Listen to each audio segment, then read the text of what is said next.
Fine. You know what? Fine. I'll just get back in the goddamn rowboat. Jesus Christ.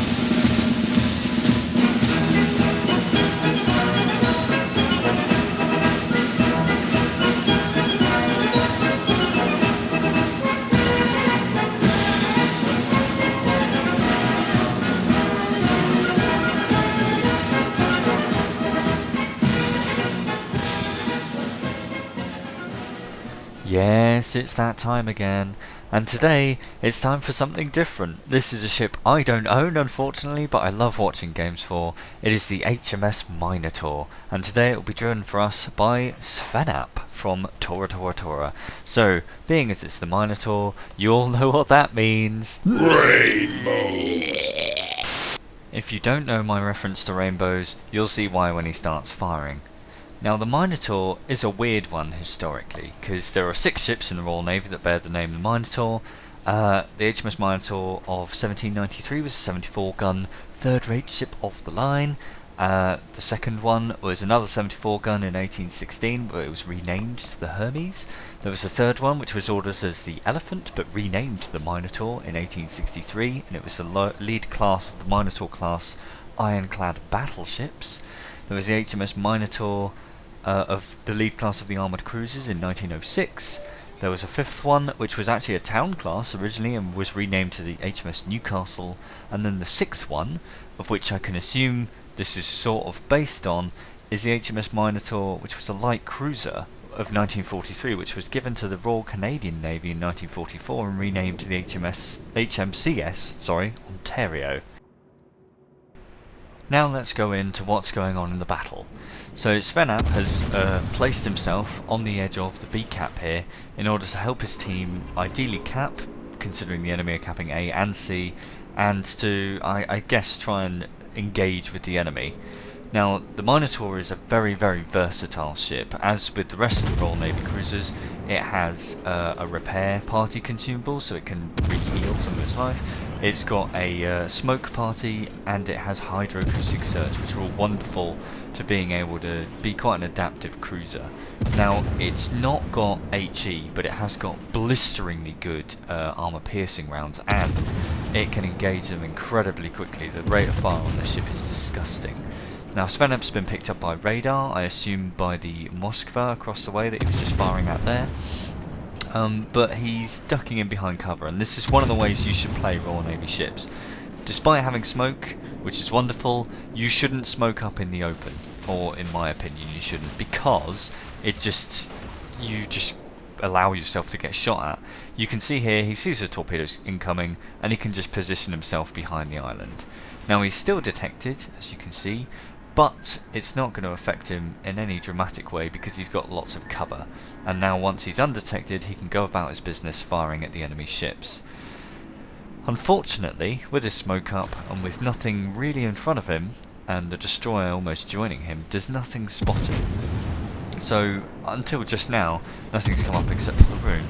But you can see, and this is where I'm going about with the rainbows, look at that rate of fire, and there's pretty much 2 or 3 sets of rounds in the air at a time as you engage ships. Now his torpedoes there almost hit the Des Moines. Des Moines managed to save himself. I guess he was taking it easy, taking it slow. Maybe he had hydroacoustic search himself, so he dodges that volley of torpedoes. The torpedoes on the British ships are also wonderful. You have, I think on this you've got 2 sets of tubes each side, and you can either fire them as they're standard, you fire all 3 at once, or you can volley them, so you fire them individually out of each tube, and that allows you to put them, particularly at targets coming straight at you, all into the same place, so that if he doesn't dodge, he's going to catch all of them in the face, and everyone loves doing that. It's a really great thing to have, and I think it's an excellent trait of the British ships. It's a shame they're not so well armoured, but everything has to have a weakness, right?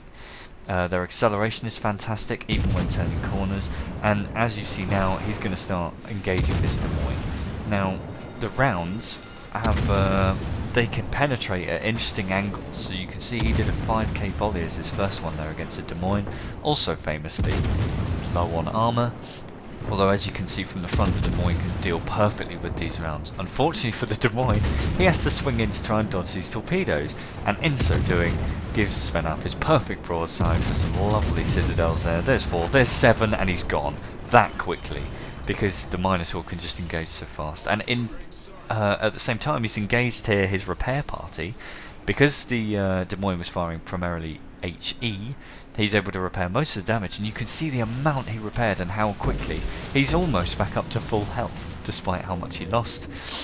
Now here's a great demonstration, of his individual torpedo launchers. He fires them all individually there off the broadside, and I believe it must be tubes of 4 with the amount of torpedoes in the water. The rune there tries to turn in, and because they're all so well clustered right in front of him, he's going to catch some of them, and there's nothing he can do about it. He catches 2 of them, and with the rounds coming in as well, he just gets wrecked. So that's 2 dead within a very short period of time. I've been told by all the guys that the Minotaur, certainly all the guys that have it, is so much fun to play, and I cannot wait to get one. I'm currently stuck on the Fiji. You can see I got a hell of a lot of practice in my Belfast over the ranked season, so I'm hoping I can bang a 19-point captain, which I now have, into the Edinburgh once I get that one, which should be within the next few days, hopefully, if I get to play. And from there I can rebalance him, because obviously I have all HE stuff, because Belfast has HE and these don't.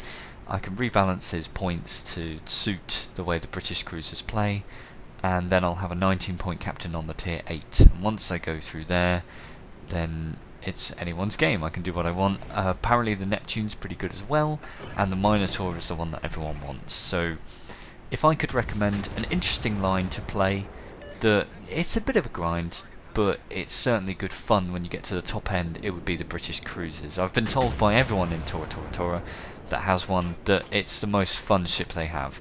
It may not be the best. I'm not going to say it's an amazing ship, it's certainly not overpowered in some ways, but it is the most fun. It's a great one to take out and just wreck face really quickly, as you saw with Svenap here.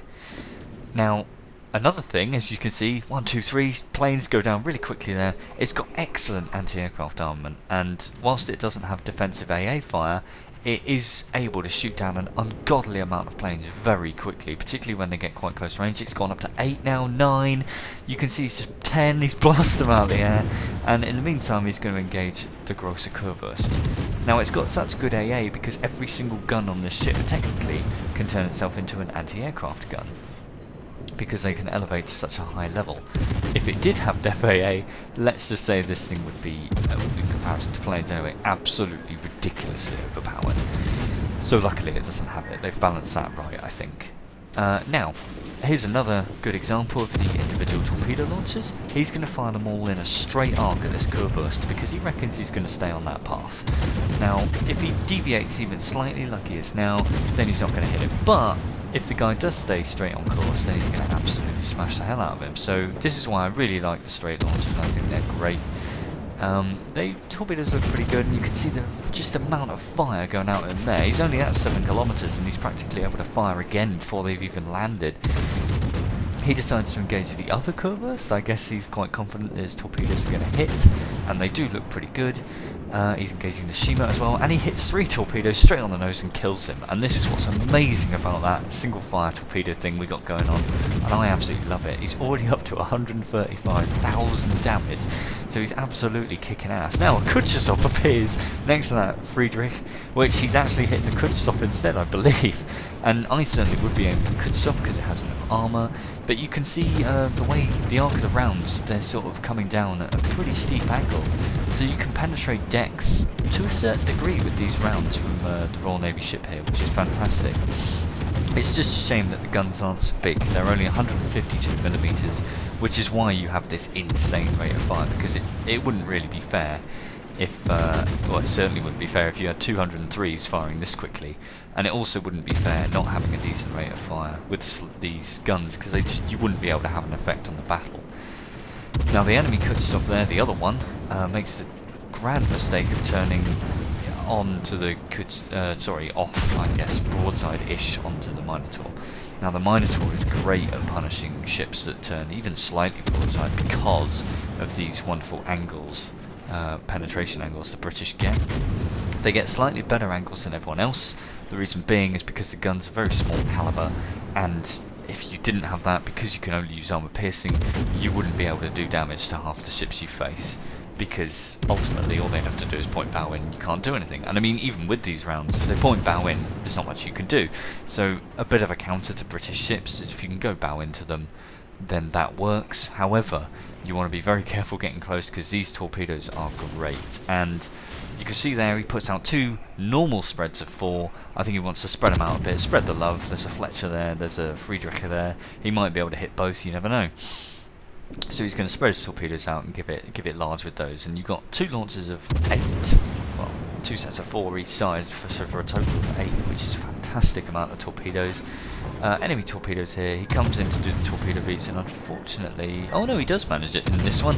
There is one salvo in a bit that I think he just misjudges it. It might be this one, and unfortunately he can't really get out of the way, and he gets hit by one, which is quite a lot of health gone from the torpedo there. But you can see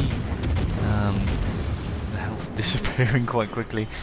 He absolutely obliterates that destroyer, and this is the wonderful thing about the Minotaur. This one doesn't even know what hit him.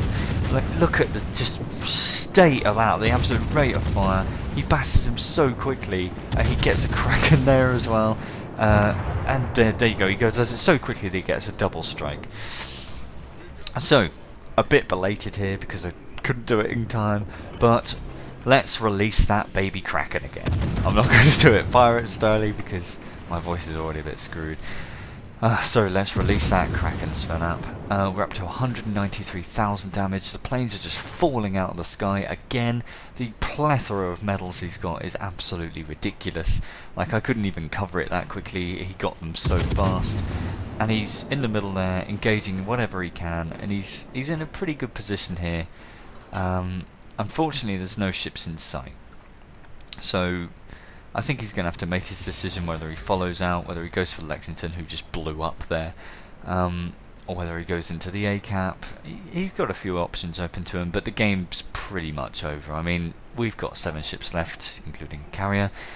They've only got 3, and, well, that Moskva is trying to run away. The Kagero's doing the same, although it looks like the carrier is going to go after the Kagero. I'm not even sure where the 3rd ship is. Oh, in fact, there he is. He's sort of just further. He's out of Svenap's line of sight here, or ability to see, because he's so far away. So yeah, the enemy team are on the run. The only ships they have left aren't really cooperating with the whole no cap kill all thing. We're up to nearly 900 points, so I mean the game is as good as over. It's a shame that the enemy, there you go, someone even says, what, B4, is that one of ours? Oh yeah, the destroyer. He was chasing the carrier though, so I don't know, what's out in chat, a lot of people, like, he's saying to the guy, B4, WTF, like, why would you do that? But he went after the CV, so in my opinion he did the right thing. Getting rid of the carrier at any point in the game is worth it, because carrier planes are dangerous and annoying, and they can hit anywhere on the map. So, you know, hats off to that DD, he was doing the right thing. What else we got going on? So it's just a Moskva now. A few parting rounds at him. You can see the rainbow of death for H'ing the guy. But he's that far away, it's quite hard to hit when ships are manoeuvring, and the Moskva's pretty fast. Kagero actually comes in for a bit of a look, and unfortunately for Kagero, Minotaur is not a ship you want to run into in a destroyer. Svenap pops off his torpedoes. We're up to 964 points now, so it's going up pretty quick. Not sure that those torpedoes are even going to have time to hit. I mean, they might do. Svenap does one of my favourite salvos, the fail salvo into the side of the island there, but you know, may as well try and get him over. Unfortunately, the destroyer was just a bit close, so the arcs were too flat. Up to 990 points, pretty much. And I don't think he's going to hit that destroyer. The game is pretty much over, but what a game that was, and what a quick action in the middle there. And that's the end of the game. Now, I didn't notice this until now, but as I was looking at the TTT picture, maybe we knew ships like this were coming.